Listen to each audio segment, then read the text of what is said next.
Episode की शुरुआत में हम लीजिंग को देखते हैं जो कि जिंगनान की तलाश करते हुए आइस माउंटेन पर आ जाता है, जहां वो देखता है कि लिंग्यू और वांग्यू ने चिवली को पेड़ से उल्टा लटका रखा है। वांग्यू चिवली से कहता है, लड़की तुमने यहाँ दोबारा वापस आकर गलती की है, तुम्हें इसकी सजा मिलेगी। जैसे ही वो चिवली पर हमला करने जाता है तो लीजिंग उस पर हमला करके पीछे ढकेल देता है। उसको देखकर लिंग्यू कहती है, तुम कौन हो और यहाँ क्या कर रहे हो। लीजिंग को देखकर चिवली के दिमाग में कुछ आइडिया आता है। वो कहती है, बड़े भाई तुम बिल्कुल सही वक्त पर आए हो, ये लोग मुझे मारने की कोशिश कर रहे थे। वो लीजिंग के पीछे छुपकर कहती है, बड़े भाई इन दोनों को मार दो, ये दोनों बहुत बुरे हैं। उसकी बातें सुनकर हमारे भोले से लीजिंग को लगता है कि वो सच में उसकी छोटी बहन है। वो सोचता है कि फादर ने दूसरी शादी कब की और हमें इसके बारे में पता क्यों नहीं है। लीजिंग ये सब सोच ही रहा था कि तभी वांग्यू कहता है, लड़की तुम पिछली बार टेलीपोर्टेशन स्पेल का इस्तेमाल करके भाग गई थी, लेकिन इस बार नहीं भाग पाओगी। लिंग्यू उसे अपने स्पिरिचुअल थ्रेड से पकड़ने की कोशिश करती है, लेकिन चिवली उसे जंप करके डॉज कर लेती है। तभी वांग्यू हमला करता है, लेकिन लीजिंग उसे बीच में ही रोक लेता है। वो वांग्यू से कहता है, मैं अपनी छोटी बहन से अभी अभी मिला हूँ, तुम्हें क्या लगता है मैं उसे इतनी आसानी से जाने दूंगा। वांग्यू लीजिंग को पीछे ढकेलता है और कहता है, तुमने बीच में आकर बहुत बड़ी गलती की है। तभी चिवली उस पर हमला करती है और वो लीजिंग से कहती है, बड़े भाई तुम लिंग्यू को संभालो, वांग्यू को मैं संभाल लूंगी। तभी हम लिंग्यू को देखते हैं जो लीजिंग को अपने स्पिरिचुअल थ्रेड से पूरी तरह जकड़ लेती है और कहती है, बच्चे अगर तुम आज बीच में नहीं आते तो तुम्हें इस तरह मरना नहीं पड़ता। उसके इतना कहते ही हम देखते हैं कि जिंगनान उसके स्पिरिचुअल थ्रेड्स को तोड़कर बाहर आ जाता है, जो देखकर लिंग्यू मुस्कुराते हुए कहती है, ओ अच्छा, मतलब तुम इतने भी कमजोर नहीं हो जितना मैंने सोचा था। और तभी लिंग्यू वहाँ से डिसअपियर हो जाती है, जो देखकर लीजिंग थोड़ा सा परेशान हो जाता है। वो लिंग्यू को आसपास ढूंढने की कोशिश करता है, लेकिन उसे लिंग्यू कहीं नहीं दिखती। लेकिन तभी लिंग्यू उसके पीछे से उस पर पॉइजनस थ्रेड से अटैक करती है, पर सही वक्त पर लीजिंग उसके हमले को डॉज करके यिन यान फॉर्मेशन का इस्तेमाल करता है। उसी वक्त चिवली लिंग्यू पर हमला करके उसे जमीन पर गिरा देती है, जो देखकर वांग्यू अपनी सिस्टर को उठाता है। तभी लीजिंग उन दोनों को अपनी यिन यान फॉर्मेशन में ट्रैप कर देता है, जिसकी वजह से उन दोनों की बॉडी फ्रीज हो जाती है, वो लोग हिल नहीं पा रहे थे। लीजिंग उन दोनों से कहता है कि मैं तुम्हें मारना नहीं चाहता, इसलिए बेहतर होगा कि तुम लोग यहाँ से वापस लौट जाओ। इसके बाद लीजिंग उन दोनों की स्पिरिचुअल एनर्जी को उनकी बॉडी में सील कर देता है ताकि वो किसी और पर हमला ना कर पाए। वांग्यू लीजिंग से कहता है, अभी के लिए तुम जीत गए, लेकिन फ्यूचर में मैं तुमसे इसका बदला जरूर लूंगा। इसके बाद वो दोनों वहाँ से चले जाते हैं। लीजिंग चिवली से पूछता है, बताओ हमारा रिश्ता क्या है, फादर ने तो मुझे कभी नहीं बताया कि हमारी एक छोटी बहन भी है। लीजिंग के सवालों को सुनकर चिवली रोने लगती है और वो उसे सारी बात बताती है कि वो उसकी बहन नहीं है, उसने सिर्फ अपने आप को बचाने के लिए ऐसा कहा। ये सुनकर लीजिंग बिल्कुल भी खुश नहीं होता। वो कहता है, तुमने मेरा इस्तेमाल किया, ये बिल्कुल भी अच्छी बात नहीं है। लीजिंग की ये बात सुनकर चिवली दोबारा रोने लगती है और वो कहती है, तुम्हें देखकर मुझे मेरे बड़े भाई की याद आती है। दोस्तों, ये चिवली जितना मासूम बनकर दिखाती है उतनी मासूम बिल्कुल भी नहीं है। इसका कनेक्शन साउथ कॉन्टिनेंट के अंडरवर्ल्ड के साथ है। चिवली को रोता हुआ देखकर लीजिंग उससे माफी मांगते हुए कहता है कि तुम फिक्र मत करो, मैं तुम्हें एक बड़े भाई की तरह प्रोटेक्ट करूंगा। ये सुनकर चिवली रोना बंद कर देती है। तभी लीजिंग पूछता है, क्या तुमने आसपास किसी हैंडसम से लड़के को देखा है, वो मेरा छोटा भाई है, मैं उसको ढूंढने यहाँ पर आया हूँ। ये सुनकर चिवली उसे बताती है कि जरूर उसे स्नो व्हाइट क्लैन के मेंबर्स ने किडनैप किया होगा।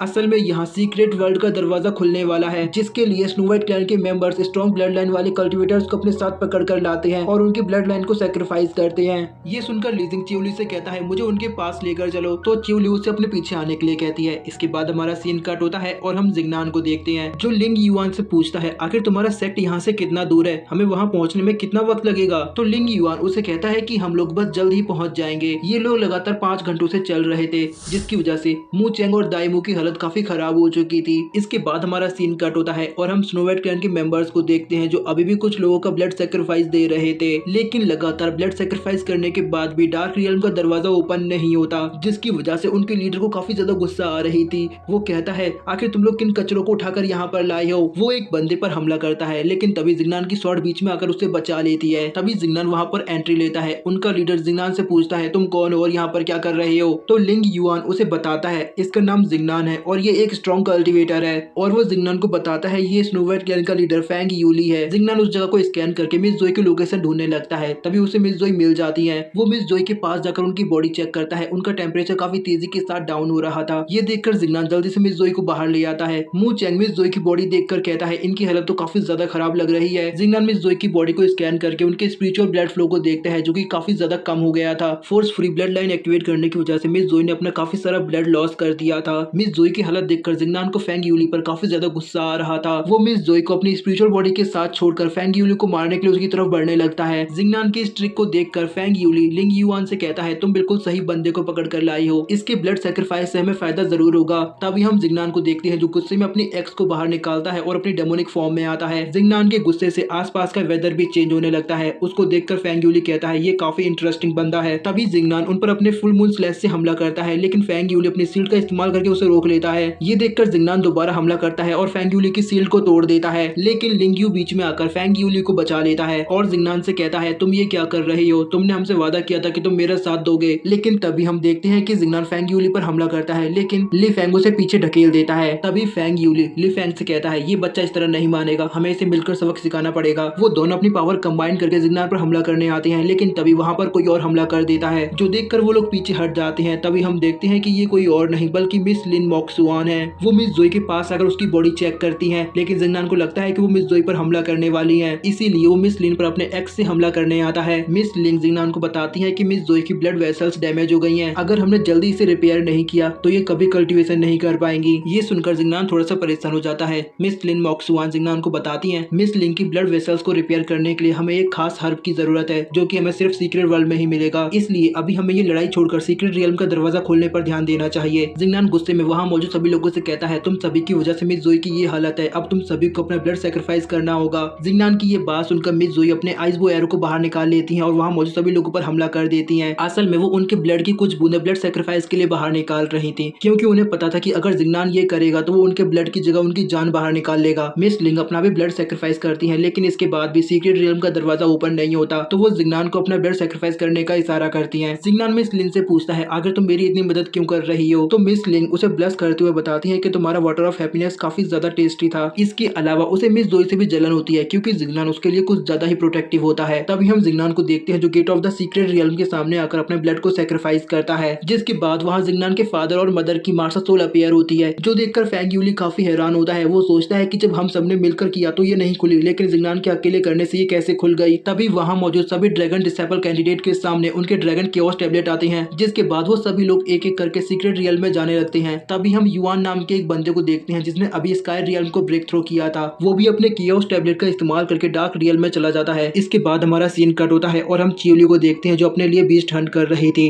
तभी उसके सामने ड्रैगन टैबलेट आता है, जिसे मारकर वो गायब कर देती है। लीजिंग चियोली से पूछता है वो क्या चीज है, तो चियोली उसे डरते हुए बताती है ये सीक्रेट रियल तक जाने का एक शॉर्टकट है। ये सुनकर लीजिंग अपना हथियार बाहर निकाल लेता है और कहता है इसका मतलब अब तक तुम मुझे बेवकूफ बना रही थी। चियोली लीजिंग से माफी मांगती है और कहती है मैं तो बस थोड़े से बीस्ट हंट करना चाहती थी। इसके बाद हमारा सीन कट होता है और हम देखते हैं कि वो सभी लोग सीक्रेट रियल में चले गए थे, लेकिन तभी हम एक आखिरी बंदे को देखते हैं जो कि एक ड्रैगन होता है, जिसके बाद वो भी सीक्रेट रियल में चला जाता है और यहीं पर हमारा ये एपिसोड खत्म हो जाता है। इसका अगला पार्ट मैं आपके लिए जल्द ही अपलोड कर दूंगा, लेकिन उससे पहले अगर आप लोगों ने अभी तक हमारे चैनल को सब्सक्राइब नहीं किया है तो क्या कर रहे हो, जल्दी सब्सक्राइब करो और बेल नोटिफिकेशन को ऑन करना मत भूलना। इसके अलावा अगर आप लोगों ने इसका पिछला पार्ट नहीं देखा है तो ऊपर वाली वीडियो पर क्लिक करना। तो मिलता हूँ मैं आपसे इसके अगले पार्ट में, तब तक के लिए बाय बाय।